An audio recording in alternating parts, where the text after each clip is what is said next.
Hi guys, my name's Laura and I'm the Specky Seamstress. Welcome back to my channel. Today I'm going to talk to you a little bit about some jersey dresses that I've been making.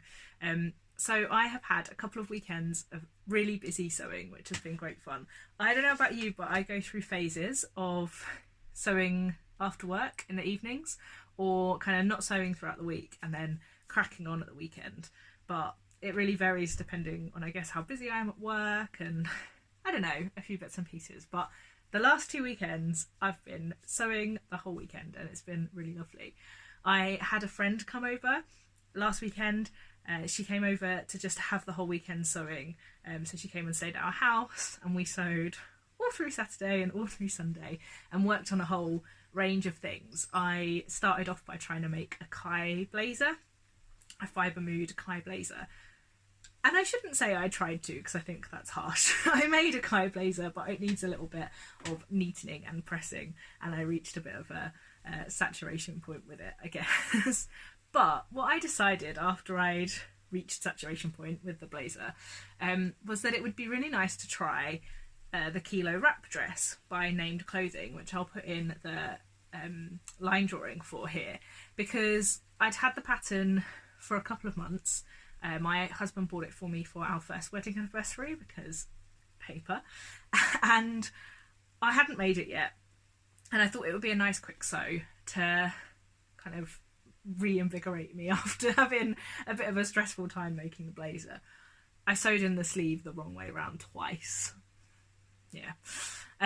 So I had been really interested in the Named Clothing Kilo wrap dress, but I really liked the jersey versions with sleeves. So I gave that a go and it was such a quick sew and it was so successful. Like, I really, really loved it and I've worn it plenty already, that it got me thinking, because I think, like most people who start sewing, you start off sewing woven dresses, you know, like fitted bodice, flared skirt, and then at some point in your sewing journey you move on to sewing with jersey and you get really excited by that and you decide that everything you want to make has to be jersey because jersey's amazing and it's really comfortable and you get some amazing prints. And I definitely went on that journey.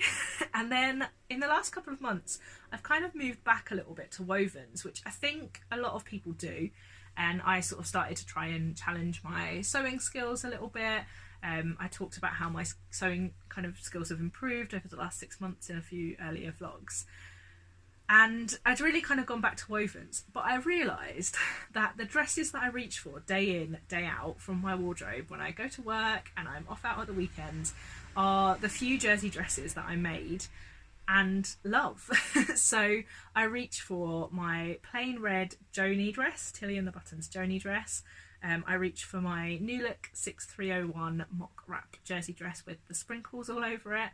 And I reach for my Tilly and the Buttons Freya scoop neck dress hack in the submarine print. And I wear them all the time. And I realised that my jersey love affair had finished way too soon, basically, and I hadn't really made enough of those things in my wardrobe to kind of satisfy how much I'd like to wear them. So the Kilo wrap dress sparked that opinion back, and I was kind of like, oh, what shall I make next? And the New Look 6301 mock wrap dress is one that I love, but I had a bit of a rocky start with the pattern. So I discovered the pattern from watching Crafty Pinups, Abby at the Crafty Pinup, because she's made some absolutely beautiful versions of it, and I knew it would be something that got a lot of wear in my wardrobe. But the first time I made it, I ordered 1.5 meters of beautiful fabric from Lubadoo Fabrics, and then I managed to cut out the pattern. I thought I had been amazing at pattern Tetris, and then I realised that I'd cut 2 left bodices and I did not have enough to recover it. So I ended up making it as a kind of cropped wrap top instead. I cut the second bodice piece from the skirt. So I had sort of a little bit of this fabric left over, and then when the fabric from Lubadoo went in the sale, I picked up another couple of meters because I thought I would try and, you know, remake the dress that I'd failed at so badly before. And I just hadn't got round to it. So I cut that out during the week, ready to sew at the weekend. So the following weekend after my friend had been to visit. And I just kind of got thinking about all of the other dresses that I'd like to try and which I'd like to wear, and I made the new Look 6301 dress. I absolutely love it. It's in a beautiful fabric from Louboutin, kind of abstract floral, really work appropriate, which my wardrobe, particularly my me-made wardrobe, is lacking, a kind of work appropriate wear. So I was really delighted with that. Now that pattern I make a couple of changes to.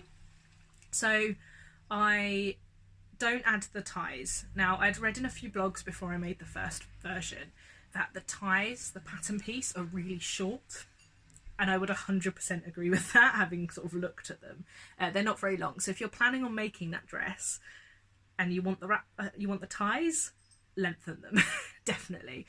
And also that the neck binding piece is really, really long and therefore doesn't stretch when you attach it to the neckline, which obviously you need for it to kind of work.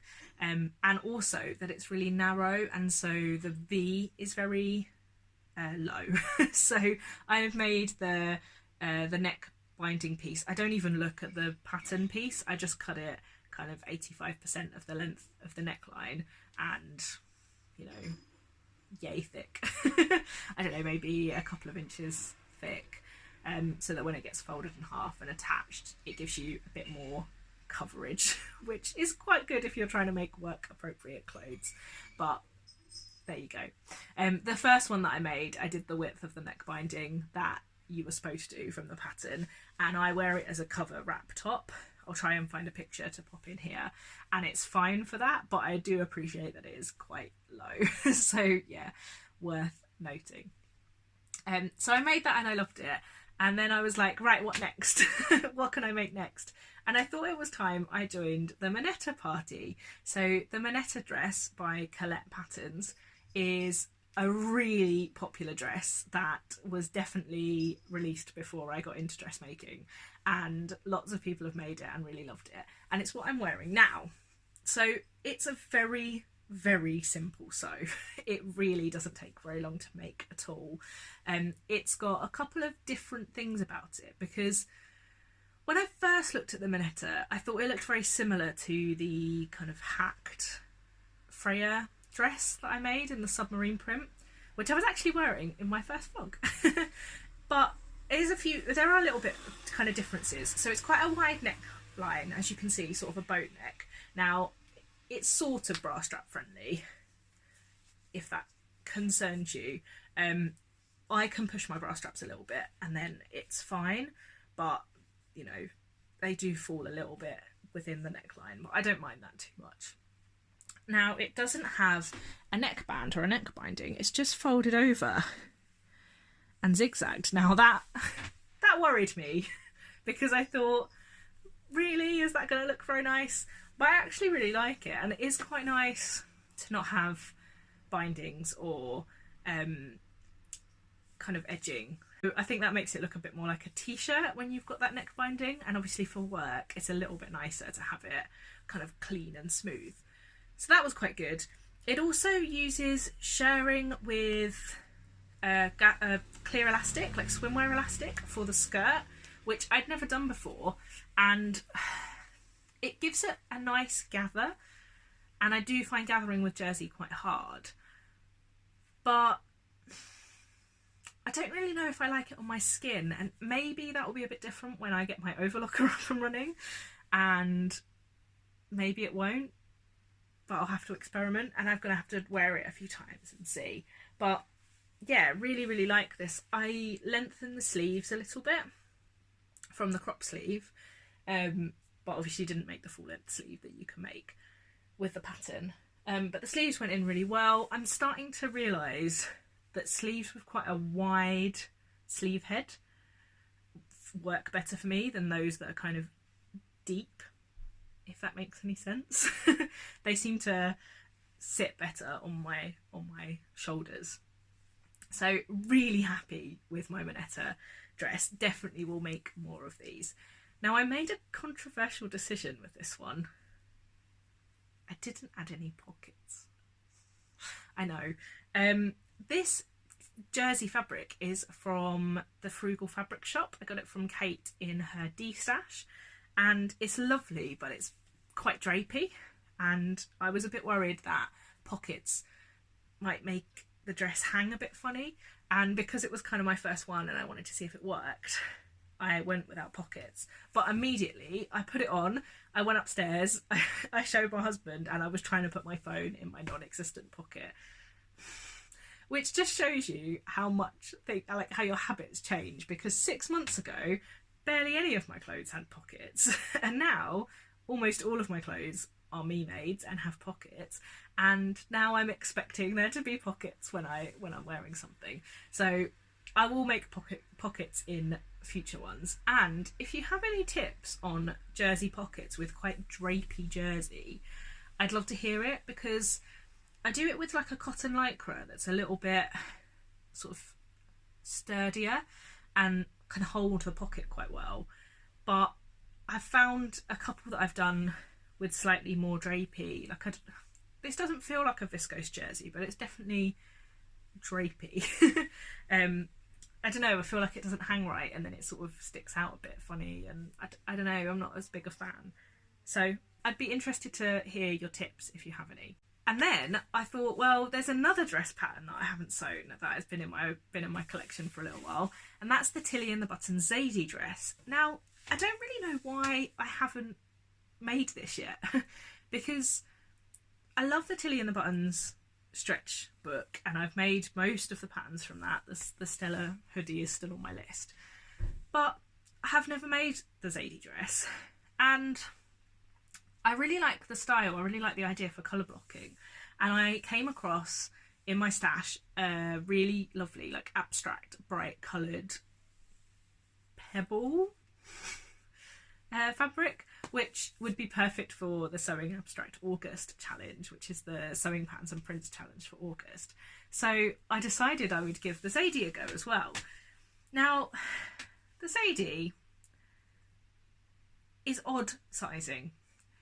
So I sew pretty much a straight size 7 in all of the Tilly and the Buttons patterns.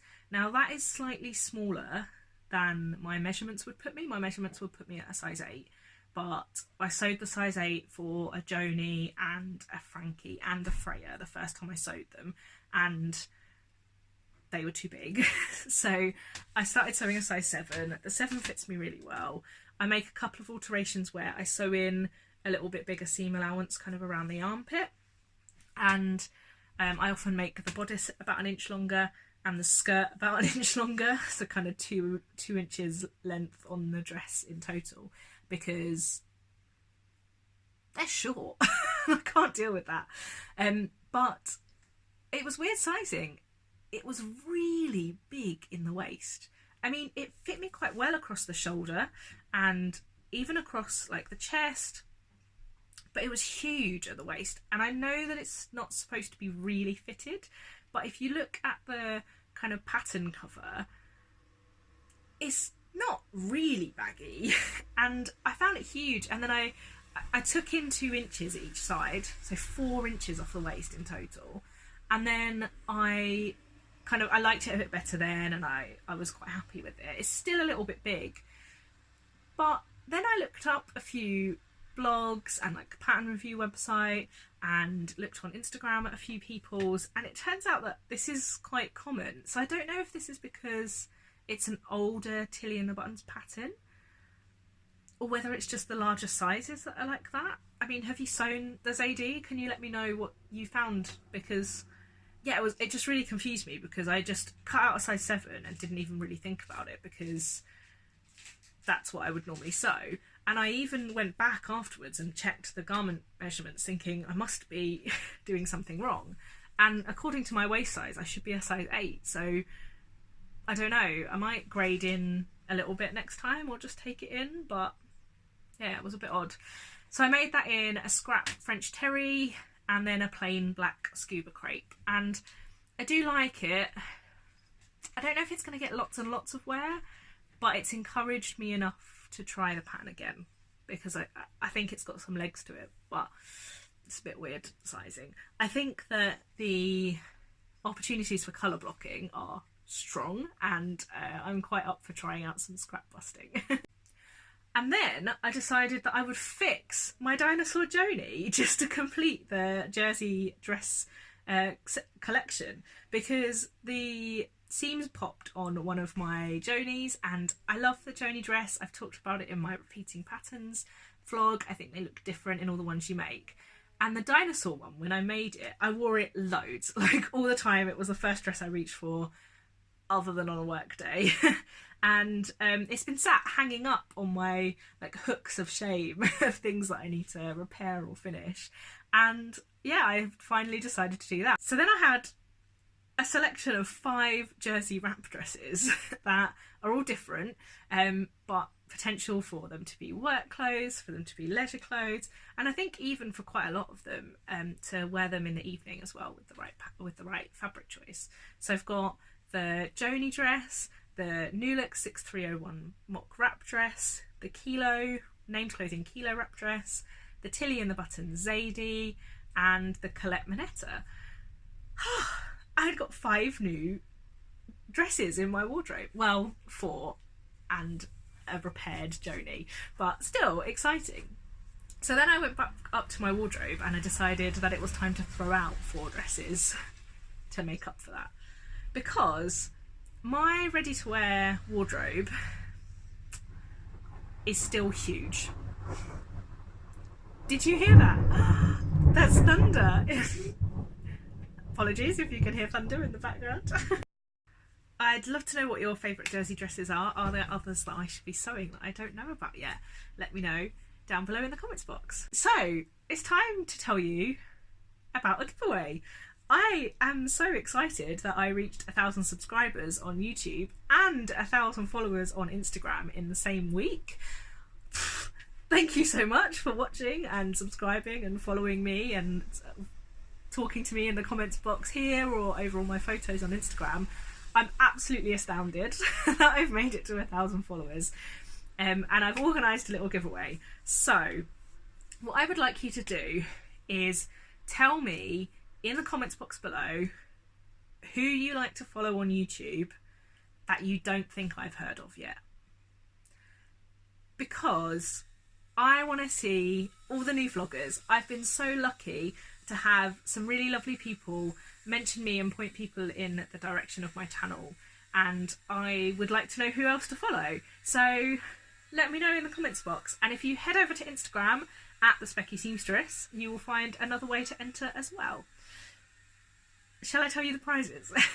I've got quite a few and I'm quite excited by them. So prize number 1. So Kate, who runs In a Haystack, has really kindly offered 1 month subscription. So that means you will receive an email which has lots of like interviews and content around a certain theme. So this month's theme was Jersey, there was one about community, there was one about sustainability, and then also a free pattern that you can sew and share online.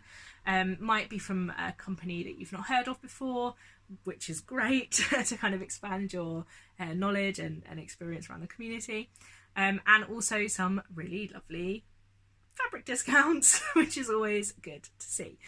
So 1 month free subscription to that. If you are already a subscriber to In a Haystack and you win that prize, you will get a month free. Prize number 2 is an It Has Pockets pin and sticker collection from Pink Coat Club, which is really exciting, and I kind of wanted to make these prizes reflection of me, and obviously despite the fact I'm sat here in a pocketless dress right now, I know, I think it had to be a pocket related prize, didn't it? So that's quite exciting. So thank you very much, Joy. So I've bought the pin and Joy is very kindly adding the stickers to the bundle for somebody, which is great. Prize number 3 is a £20 haberdashery bundle from Minerva, which is awesome, because so often I'm like drawn in by fabric prizes, but actually haberdashery prizes really useful. My wonderful friend Laura, I'm not talking about myself, she is a different Laura, who is on Instagram as Laura Ellen Does, has drawn an absolutely lovely little print, which I'm going to put a little picture in here, that I will print and frame and send to you. It's really cute. she is the very talented lady who drew my logo, and it's really exciting that she's drawn this. So it will be a real one-off. Well, except we will twin, because I will have one in my sewing room as well. And finally, I will give somebody 2 yards of African wax from my collection. And that will be a surprise. I will send you something. The prizes are open worldwide, and yeah, I'm looking forward to you all taking part and hearing all of the new channels that I should go and follow, because I'm quite excited to see what you guys come up with and who you watch, and tell me why you like them as well. Tell me what it is that makes you want to watch their videos. The giveaway is going to be open until next Friday, so today is Tuesday the 13th of August, and it will be open until Friday the 23rd of August. Now, one last update for you. I promise I'm getting there. I have launched a Ko-fi account. So having reached 1,000 subscribers, I would still like to be able to keep my YouTube videos ad-free if I can, but it would be really good to help fund some equipment that would help my channel grow and hopefully help the videos get better. So for example, at the minute I'd really like to buy some lighting and a new camera, because I currently film my vlogs on my phone and I'm limited to filming when it's daylight and bright, which is really tough in my house and in England generally, full stop. So Ko-fi is a website where you can buy me a coffee, except if you know me at all, I don't drink coffee, but you can donate the price of a coffee towards a goal that I'm fundraising for at the minute. So I will leave the link below. You are under no obligation, but if you would like to buy me a coffee, that would be wonderful. Thanks so much for watching, guys. I'm really excited to see what the future holds for this channel. I've really enjoyed setting it up and filming vlogs for you guys to watch. I've really enjoyed having conversations with you down in the comments, and yeah, long may it continue. Until next time, bye!